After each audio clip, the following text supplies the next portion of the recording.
So tonight, I just want to talk about Good Friday. And like I said, it wasn't that good for Jesus, but it was good for us. But we need to understand that the whole crucifixion of Jesus was not a tragedy. It wasn't something that took Jesus by surprise. In fact, he set the whole thing up ready to walk straight into it. It wasn't a case of they caught him off guard and killed him just because they didn't like him. We know that Jesus himself said, I'm going to that cross. He said, I'm going to go to Jerusalem. I will be handed over. Jesus knew exactly what was happening, and he did it for you and me. That's the key thing. In fact, if we read in Ephesians 1 verse 4, it says, he chose us in him before the creation of the world to be holy and blameless in his sight. So before the creation of the earth, he already knew about us. And if he knew about us, then he knew that he was going to have to die for us. Before he created Adam, he already knew he was going to go to that cross. Adam didn't sin and Jesus go, what we're going to do, Father? He's messed up. Before the creation of the earth, he already knew you, which meant he already knew he was going to go to the cross. It says this in 1 Peter 1:18-20. It says, for you know that it is not of perishable things that, like silver and gold, that we are redeemed from an empty way of life, handed down to us from our ancestors, but with the precious blood of Christ, a lamb without blemish and defect. He was chosen before the creation of the world, but revealed to us in these last days for your sake. Jesus was chosen before the planet was even made, before Adam was even thought. He knew he was going to have to go to that cross. By creating man, he knew he was going to have to die. I mean, imagine that. By doing one thing, it was going to bring great pain on the other side. Yet he did it.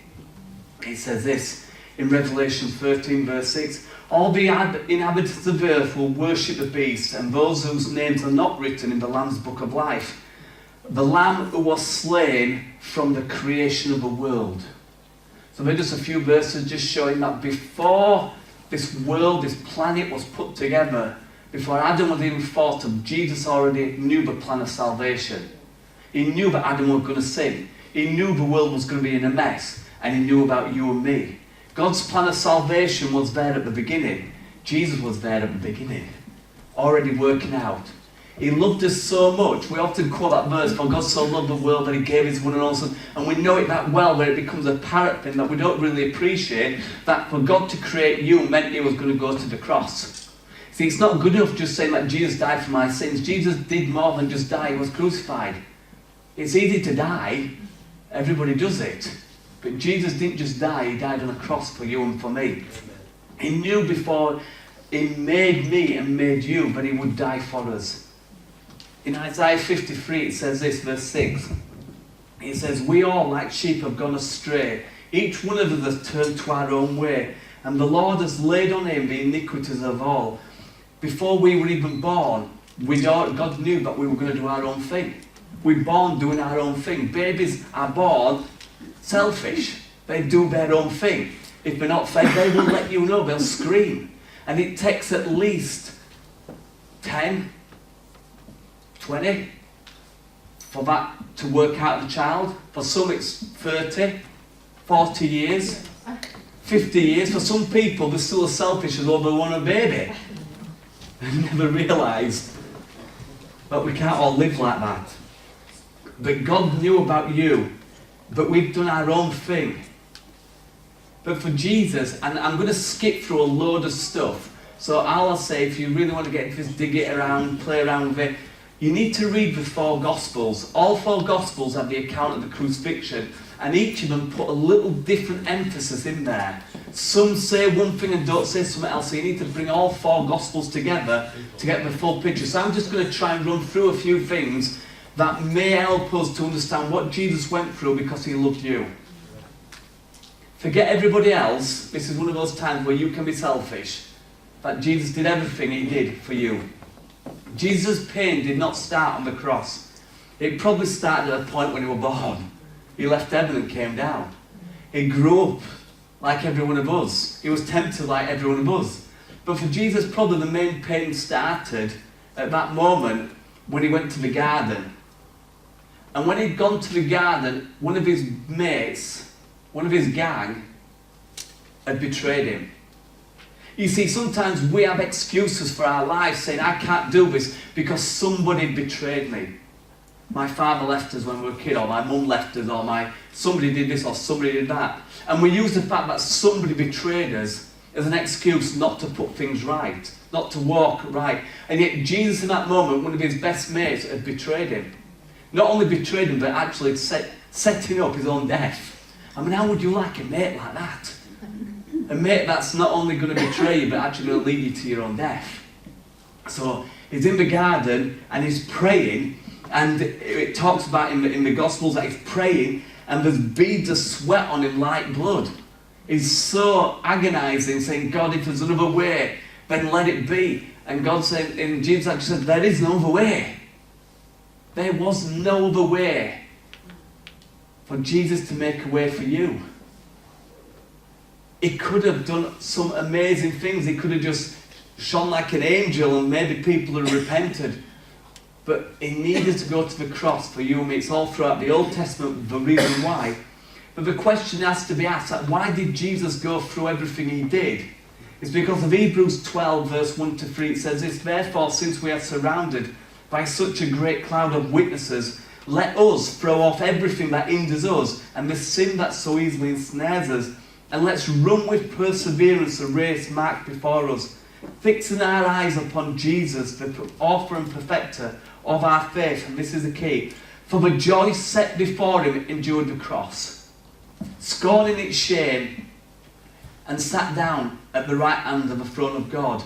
Consider him who endured such opposition from sinners, so that you will not grow weary in losing heart. If you want to understand how much you've got to go for Jesus and how much you've got to put up with, Jesus is our example. But for him, he endured the cross, scorning its shame, for the joy set before him, which was you. You were the joy that was set before him. You were the person he was looking at. If Jesus had a favourite, if God had a favourite person, a photograph, it would be you that he pulls out of his wallet. He's got me there as well. But it'd be you. That's how much he loved us and cared for us. But it was for that joy that he went through what he went through. And he went through that garden knowing his friend had betrayed him, knowing that, let's work this out, 8 others were asleep, and his 3 best mates who took him along with, they also fell asleep. He were on his own. Have you ever been on your own? Felt lonely and looked at God. What are you doing? And yet Jesus was alone in that garden. See, we think Jesus died for our sins and it's all a nice little thing, but Jesus went through everything you and I would go through, and yet continued through it. And none of us has gone through what he went through, so what have we got to complain about? Just a thought. Jesus went through 6 trials. He went through 3 religious trials. 2 of the high priests and then a religious group of people tried him, all illegally. Because it was dark, he wasn't supposed to try anybody on an evening. The high priest ripped his clothes, it says, and that was against the law. So it's interesting how they will break the law for their own stuff, but yet do things against the law to punish Jesus. And not only that, they struck him. They weren't allowed to strike or beat or actually tie an accused up unless he was already convicted or there was a risk that he was going to run. Now it's interesting, when the soldiers came to pick Jesus up, he said, who are you looking for? They said, Jesus. Now he said, I am he. He wasn't resisting it. And they fell backwards, it said in John. And then he says to him, what are you looking for? He said, Jesus. Now he said, I am he. So eventually they got hold of him, and Jesus says, let these guys go. So even at his own arrest, he's in control of the situation. Jesus is not running from the cross, he's walking towards the cross. Because towards the cross meant life for you and me. It meant wholeness for you and me. It meant saving grace for you and me. That's where he's walking towards. So he had 3 trials, and then he went before Pilate, and Pilate thought, I don't want to deal with this. So he sent him to Herod, and Herod went, it's not to do with me, and sent him back to Pilate. And Pilate did something which was unusual. He took him and he actually sent him to the soldiers, and if you ever watch The Passion of the Christ, you'll see the beating and the whipping that he took. Jesus went through that because Pilate sent him there thinking that when they see him have a beating, they won't want him crucified. Because they would often send people to be whipped as a punishment, but then don't crucify him. They did one or the other, not both. And they whipped him and beat him, and it says that he didn't even look like a man after they'd finished with him. Sometimes we get hurt physically, and we raise his fists at God going, what's going on? And yet he said he kept his mouth shut. In Isaiah 50 verse 6 it says, talking of Jesus, I offered my back to those who beat me, my cheek to those who pulled out my beard. I did not hide my face from their mocking and their spitting. When people laugh at us, we get angry. When people spit at us, we might get angry back. And yet Jesus says, not only did he walk towards the cross, he offered his back. Because the Bible says that by his stripes we are healed. He offered his back for our wholeness. In Isaiah 53 verse 7 and 8 it says, he was oppressed and afflicted, yet he did not open his mouth. He was led like a lamb to the slaughter. And as a sheep before its shearer is silent, he did not open his mouth. By opposition and judgment he was taken away. Yet who of his generation protested? For he was cut off from the land of the living, and the transgressions of my people were his punishment. Everything Jesus did was to take the sin of the world upon himself. To take it upon himself. And yet he did that without even opening his mouth. How many of us complain? Now there's nothing wrong with complaining to God and bringing some things up as long as you put it in the right perspective. But how many times do we complain about stuff? How many people have we held a grudge against? How many people do we need maybe to write their names down that we've held on to something because they did something to us that hurt us? Maybe that person needs to put on that list to come to the cross. Several things that Jesus said when he was on the cross. Not only did they beat him and whip him, they meant they had to carry his own cross.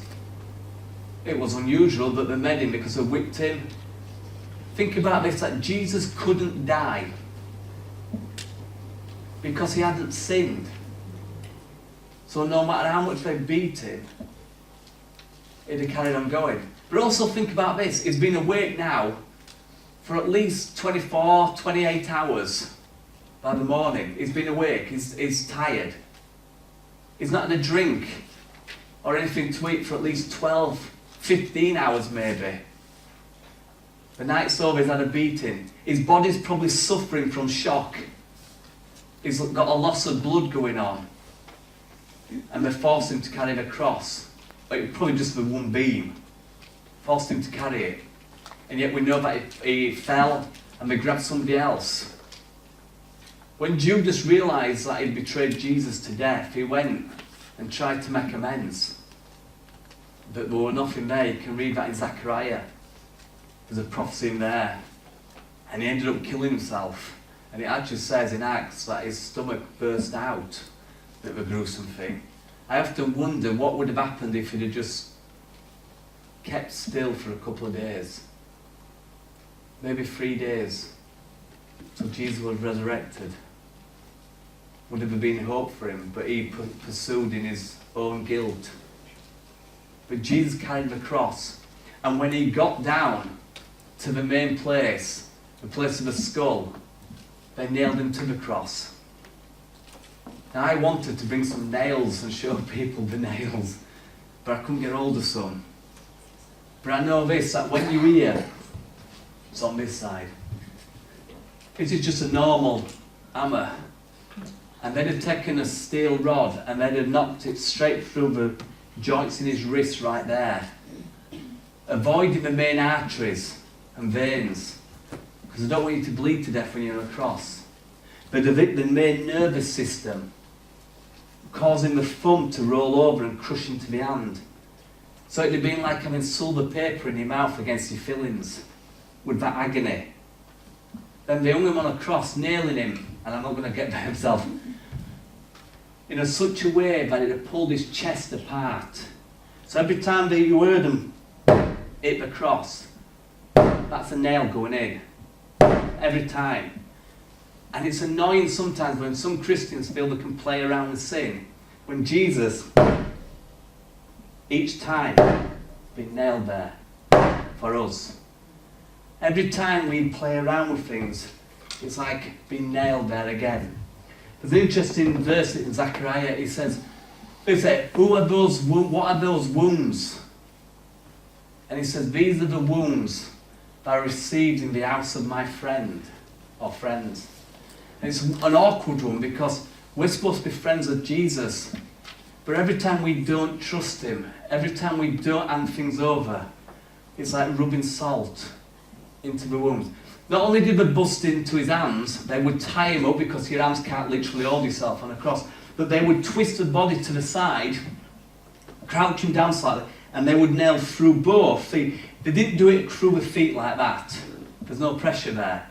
They would literally go through the bones so he wouldn't move. There'd be a seat that he could actually sit on. And after so long, he'd push himself up so he could breathe a little bit longer. Because of pressure on. I mean, if you don't really reckon much, try hanging yourself like this, hold on to a bar, and see how it pulls your chest apart. And he would lift himself up to reveal, to release the pressure on the chest so he could breathe a bit better, which then would cause his legs to go into cramp and spasms. I don't like cramp.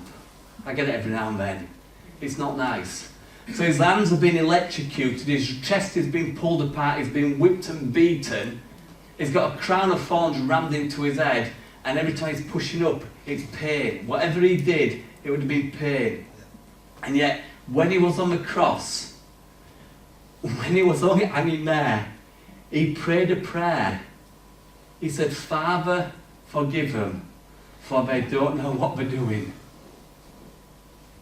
How many of us will not forgive somebody because they pulled a funny face at us, they nicked our recipes, they said something awful, they hurt us, they might have seriously hurt us, they might have really offended us, they might have betrayed us, upset us, and yet we don't forgive them, and yet Jesus, with nails in his hand, bleeding and in pain, turned around and went, Father, forgive them. They don't know what they're doing. Why? They knew exactly what they were doing. That was their job, to nail him.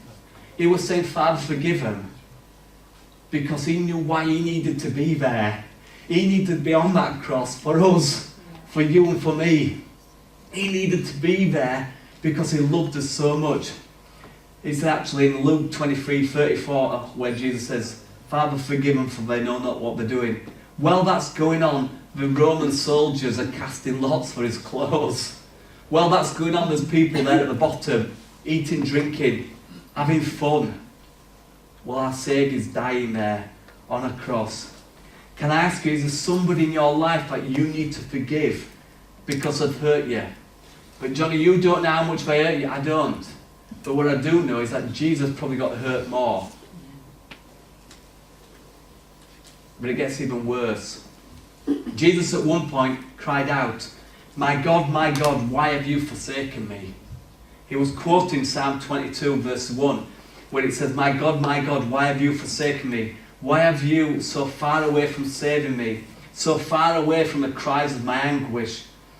Jesus was crying out the why question, because God the Father turned away from Jesus, his Son. Now we're going to understand that several times in Jesus' life, God the Father spoke out and said, this is my Son whom I love. With him I am well pleased. But in this moment on the cross, he turned his back on his Son for you and me. Why did he do that? Because the sin of the world had been put on Jesus. Well, that's nice. But God the Father says, Son, I've turned my back on you because I've had to put Johnny's sin on you. I've had to put your sin on Jesus. Your sin on Jesus. Your sin on Jesus. It's not just the world's sin, it's your sin on Jesus. He took everybody's sin and put it on Jesus, but he took my sin and put it on Jesus. He took your sin and put it on Jesus. So when Jesus says, Father, forgive him, it was forgiven, but now he says, why have you forsaken me? God the Father forsook Jesus because of me, because of you. We can't stand in a crowd going, well, I'm with everybody. No, it's because of you that Jesus was on that cross. It was because of me that he was on the cross. Jesus cried out, why have you forsaken me? And the Father turned round and said, because of their sin. It's interesting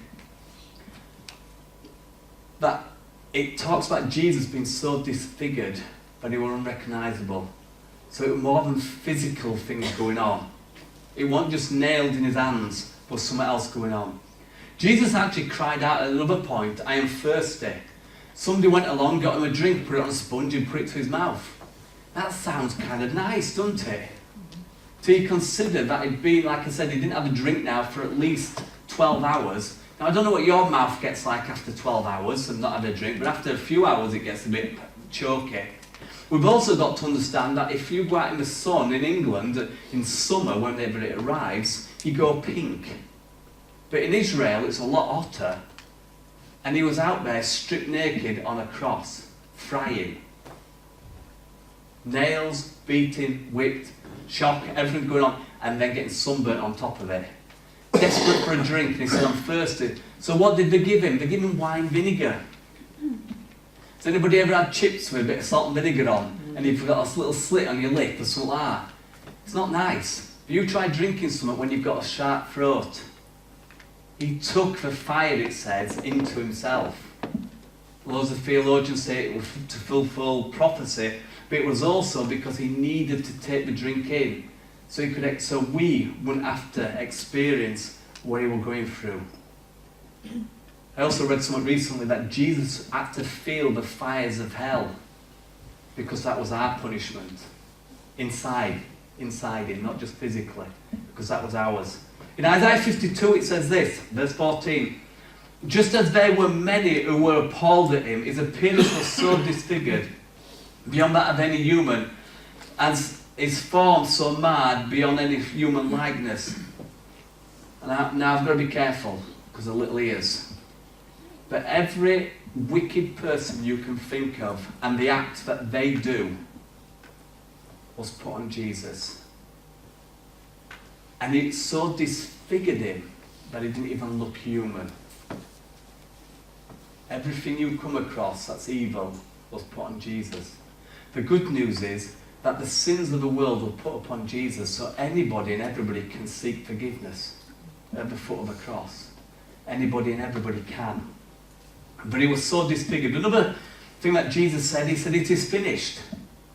It's finished. And what he meant by that, it's done. It's paid in full.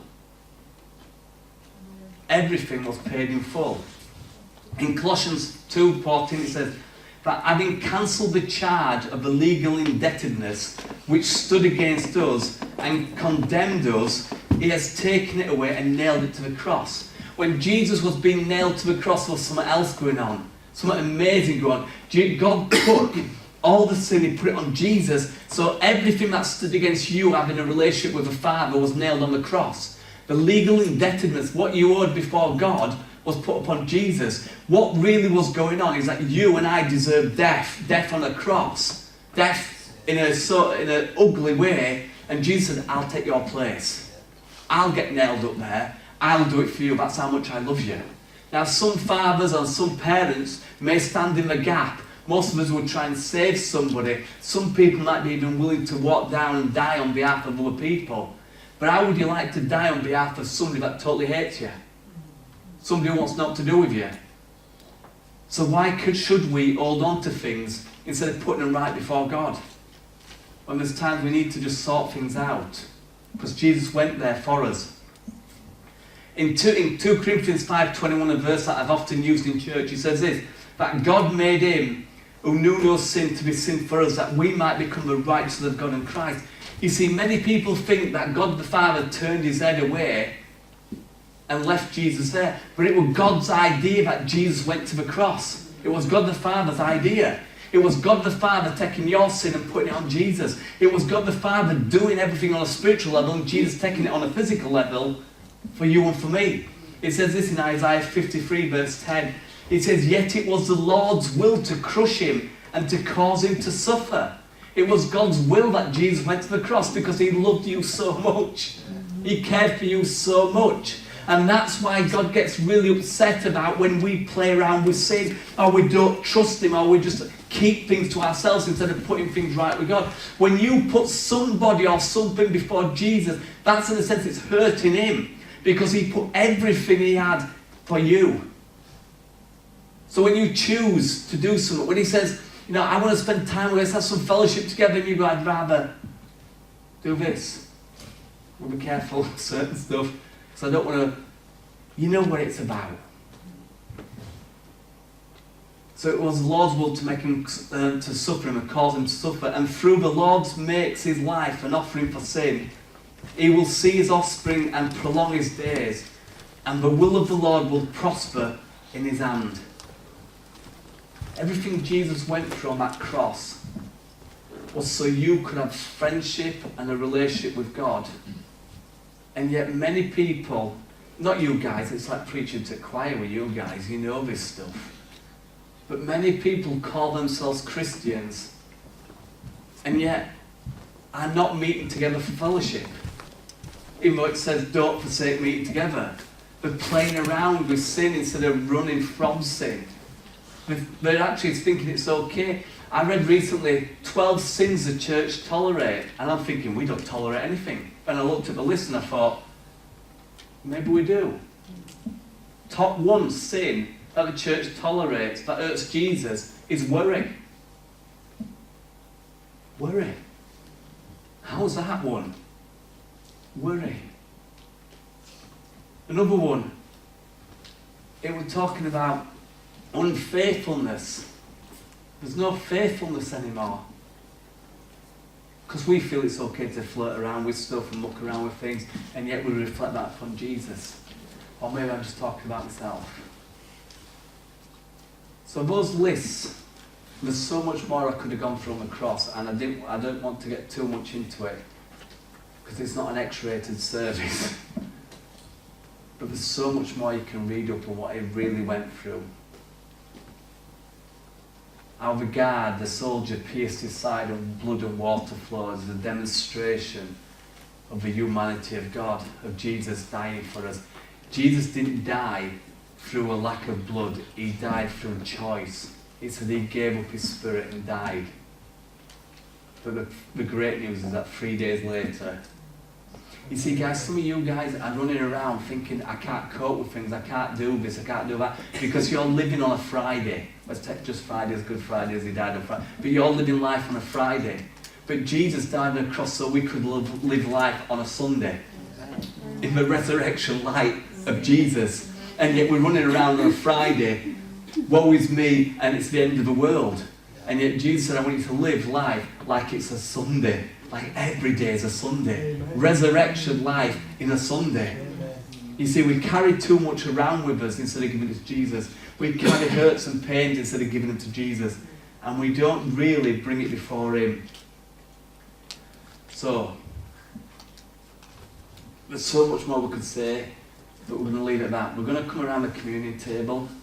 We're going to take communion. We'll start a song shortly. And what I'd like to do is, when you're ready, it's the song Jesus Be the Central Hall. We don't have to sing it, you can listen to it. But when you're ready, I'm going to bring the communion table down here. I want you to bring your lists up, give them to Nigel, and Nigel's going to just nail them to the cross. Later on, we'll just rip them off and destroy them. So I don't think we're going to read them. Just fold them up, whatever you want to do. And he's going to just nail them there. Not because of saying, I don't want to list your sins. It could be anything. It could just be somebody you really care for. Jesus, they need saving. So it could be anything. And when you've nailed it there, you might want to just pray, but then just come over. I'll put it this side and take communion. That sounds alright. Remembering in the bread that his body was broken. And we've actually brought the bread which has got